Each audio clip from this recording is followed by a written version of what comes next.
Hello students, बच्चों 9th class में आपको इससे पहले नोट्स भेजे गए थे चौथे पार्ट के। 5वां और छठा पार्ट कोविड-19 के कारण आपके सिलेबस से काट दिया गया है। तो अब हम पार्ट 7 स्थानीय स्वास्थ्य संस्थाएं, प्रशासन तथा सेवाएं पढ़ेंगे। इसके बारे में आपको बताएंगे। स्वास्थ्य का सीधा संबंध व्यक्ति से होता है, परंतु व्यक्ति का स्वास्थ्य काफ़ी हद तक उन व्यक्तियों के संबंध पर भी निर्भर करता है। यदि समाज में अधिकांश व्यक्तियों का स्वास्थ्य अच्छा न हो तथा विभिन्न रोग व्याप्त हों, तो स्वास्थ्य के समस्त नियमों का पालन करने वाला व्यक्ति भी अपने आप को अधिक समय तक स्वस्थ नहीं रख सकता। अतः कहा जा सकता है कि व्यक्तिगत स्वास्थ्य तथा जन स्वास्थ्य दोनों परस्पर घनिष्ठ संबंध है। व्यक्तियों के स्वास्थ्य स्वस्थ होने से समाज का वातावरण स्वस्थ बनता है और स्वास्थ्य के नियमों के पालन से व्यक्ति का स्वास्थ्य भी अच्छा प्रभाव पड़ता है। तो बच्चों, ये तो सही है कि अगर एक व्यक्ति स्वस्थ है और एक से दो ऐसे ही व्यक्ति से मतलब जब व्यक्तियों का स्वास्थ्य सही रहेगा तो क्या होगा, सभी लोगों का स्वास्थ्य सही रहेगा। जब सब लोग स्वस्थ होंगे तो पूरा समाज का वातावरण ही स्वस्थ बन जाता है।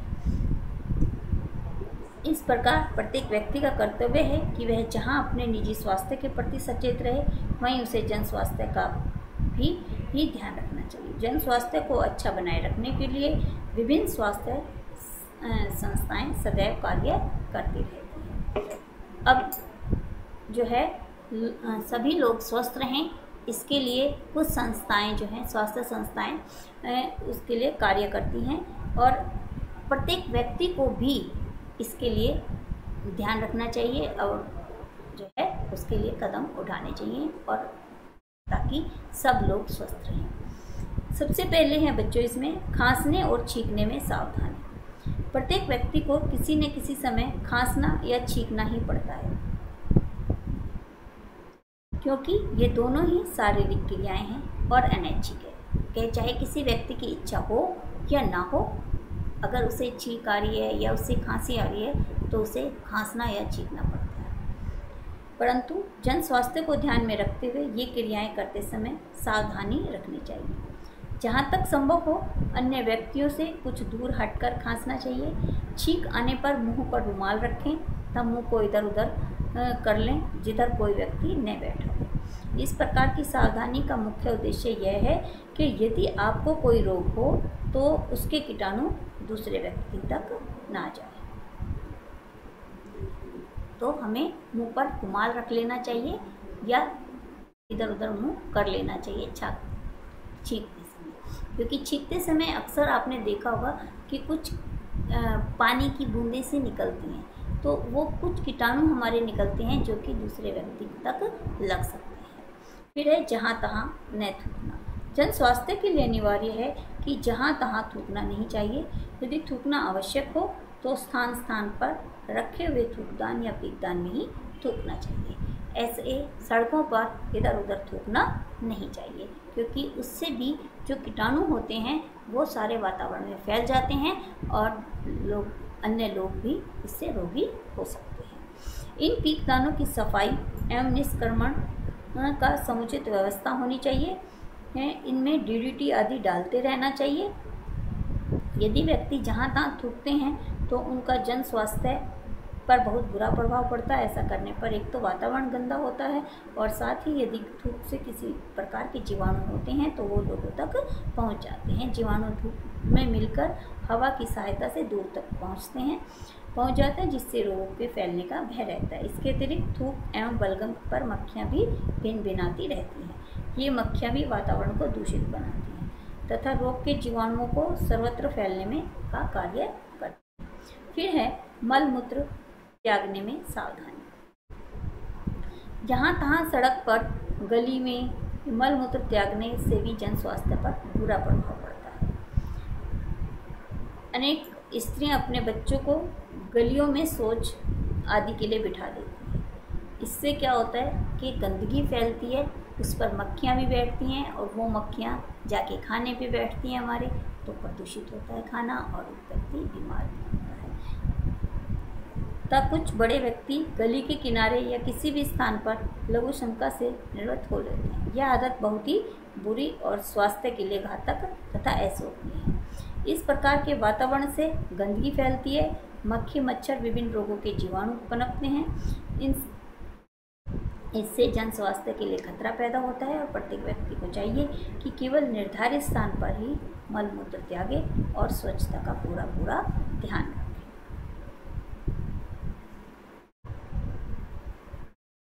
जहाँ तहाँ कूड़ा न फेंकें। जो हमारे घर का कूड़ा होता है उसको इधर उधर नहीं फेंकना चाहिए, उसे कूड़ेदान में ही फेंकना चाहिए, क्योंकि उसमें भी कीटाणु पनपते हैं। विभिन्न कार्यों के परिणाम स्वरूप प्रत्येक घर का कूड़ा इकट्ठा होता रहता है। इसको लापरवाही से जहाँ तहाँ गली में नहीं फेंकना चाहिए। कुछ लोग जो दूसरी मंजिल पर रहते हैं प्राय अपने घर के कूड़े को खिड़की से नीचे फेंक दिया करते हैं। यह आदत बहुत बुरी व स्वयं तथा अन्य लोगों के लिए अस्वस्थकारक होती है। जैसे हम कई बार ऊपर रहते हैं तो सोचते हैं ना कि नीचे जाने का आलस किया और ऊपर से जो है नीचे ही कूड़ा फेंक देते हैं। इससे क्या होता है, कूड़ा एक तो फैल जाता है सारे में और जो है कूड़ा सड़क पर गंदगी फैलाता है। कूड़े को सदैव कूड़ेदान में ही डालना चाहिए और कूड़े को ढक कर रखना चाहिए। फिर है भारत में जन स्वास्थ्य का प्रशासनिक ढांचा। भारत में जन स्वास्थ्य के प्रशासनिक ढांचा, इसमें पहला है राष्ट्रीय अथवा केंद्रीय जन स्वास्थ्य प्रशासन। राष्ट्रीय स्तर पर जन स्वास्थ्य की व्यवस्था के लिए केंद्रीय स्वास्थ्य मंत्रालय है, जिसका संपूर्ण कार्य देखने के लिए स्वास्थ्य मंत्री होता है।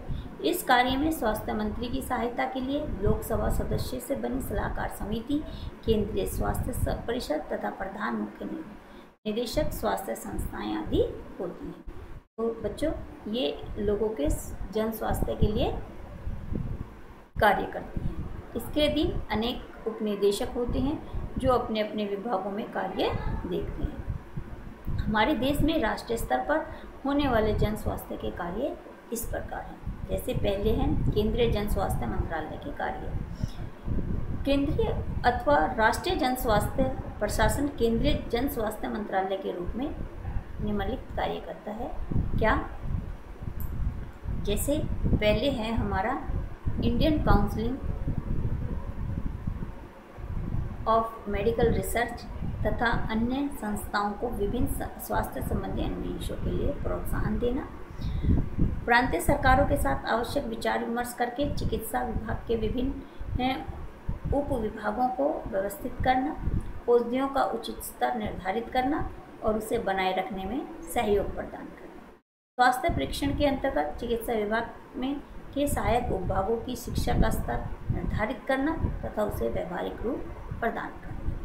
देश विदेश में होने वाली चिकित्सा विज्ञान तथा स्वास्थ्य प्रशासन के क्षेत्र में विकास से संबंधित जानकारी एकत्र करना, उसको प्रांतीय सरकारों के माध्यम से सभी स्वास्थ्य विभागों तक पहुंचाना। सेंट्रल काउंसिल ऑफ हेल्थ के माध्यम से या अन्य तरीकों द्वारा स्वास्थ्य संबंधी विभिन्न समस्याओं पर रचनात्मक विचार विमर्श करना तथा सही निर्णय लेना।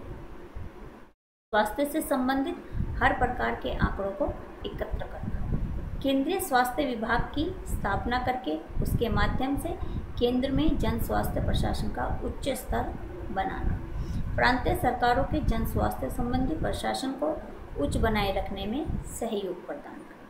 केंद्रीय व प्रांतीय शिक्षा अनुसंधान तथा चिकित्सा संस्थाओं के लिए कार्यकुशल व्यक्तियों का सहयोग तथा उनकी सेवाएं उपलब्ध कराना। तो ये सब कार्य बच्चों केंद्रीय जन स्वास्थ्य के मंत्रालय के हैं। केंद्रीय जन स्वास्थ्य जो है वो ये लोगों के लिए कार्य करते हैं। फिर है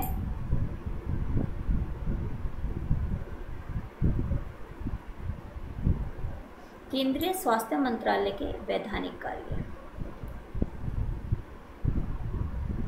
प्रमुख अंतर्राष्ट्रीय संस्थाओं जैसे यूएनओ, यूनिसेफ, विश्व स्वास्थ्य संगठन, रेड क्रॉस आदि के संबंध एवं संपर्क बनाए रखना, इन संस्थाओं के सम्मेलन आदि में भाग लेना, ये केंद्रीय स्वास्थ्य मंत्रालय का कार्य है। इन संस्थाओं द्वारा सुझाए गए स्वास्थ्य संबंधी नियमों को लागू करना, विभिन्न देशों में स्वास्थ्य संबंधी मामलों का समझौता करना, देश भर के समस्त खाद्य पदार्थों में मिलावट पर प्रतिबंध को लागू करना तथा इस प्रवृत्ति को रोकने के लिए आवश्यक कानून, जो आपके खाने के सामान में मिलावट होती है उसको रोकने का कार्य भी स्वास्थ्य मंत्रालय ही करते हैं। स्वास्थ्य से संबंधित आर्थिक सामाजिक योजनाएं प्रस्तुत करना और संक्रामक रोगों की रोकथाम की उचित व्यवस्था करना। जो संक्रामक रोग होते हैं उन्हें रोकने के लिए भी स्वास्थ्य मंत्रालय कार्य करता रहता है। सामाजिक सुरक्षा एवं सामाजिक बीमे की व्यवस्था करना, स्वास्थ्य एवं चिकित्सा के अंतर्गत समस्त विभागों के आवश्यक आंकड़ों का संग्रह और उनकी जांच पड़ताल करना। फिर है राज्य तथा प्रांतीय स्वास्थ्य प्रशासन। वर्तमान समय में प्रांत की सरकारों में भी एक स्वास्थ्य मंत्री, स्वास्थ्य विभाग, स्वास्थ्य सचिव आदि होते हैं। ये प्रांतीय स्वास्थ्य प्रशासन, जो राज्य अथवा प्रांतीय स्वशासन है, स्थानीय स्वशासन प्रशासन, उनमें ये व्यक्ति होते हैं। कौन? स्वास्थ्य मंत्री, स्वास्थ्य विभाग और स्वास्थ्य सचिव। कुछ प्रांतों में स्वास्थ्य एवं चिकित्सा प्रशासन का भार सिविल सर्जन के कंधों पर तथा कुछ प्रांतों में इंस्पेक्टर जनरल या स्वास्थ्य सेवा निदेशक के कंधों पर होता है। स्वास्थ्य सेवा निदेशक के अधीन अनेक उप निदेशक होते हैं जिनके अपने अपने विभाग होते हैं, जैसे विद्यालय स्वास्थ्य, सार्वजनिक स्वास्थ्य, चिकित्सा, व्यावसायिक शिक्षण, अनुसंधान, संक्रामक रोग उन्मूलन, औषध उत्पादन, निरीक्षण या नियंत्रण तथा परिवार नियोजन विभाग। राज्य का स्वास्थ्य संबंधी समस्याओं का व्यवस्थित अध्ययन करके राज्य स्तर पर उनके समाधान के लिए उचित योजनाएं तैयार करता है।